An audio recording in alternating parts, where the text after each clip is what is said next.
Question number 8 देखिए, the velocity time plot for a particle moving on a straight line. देखो straight line motion की बात की है तो हमारे पास वीटी ग्राफ दे रखा है, उसके लिए चीज़ें पूछी हुई है।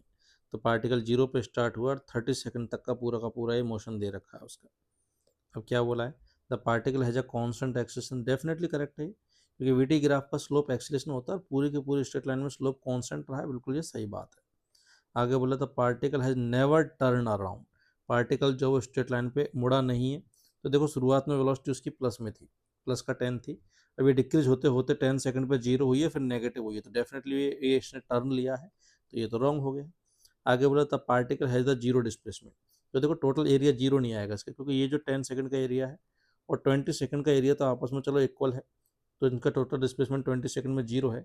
बट ये वाला एरिया एक्स्ट्रा जो है वो इसकी वजह से टोटल डिस्प्लेसमेंट जीरो नहीं है, तो ये भी रॉन्ग हो गया। आगे बोला है the average speed in the interval 0 to 10 second is the same as the average speed in the interval 10 to 20 second.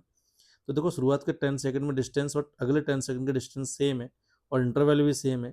Distance same, interval same, तो एवरेज स्पीड भी क्या हो जाएंगी, सेम। बिल्कुल ये डी करेक्ट है, तो correct answer is A and D both.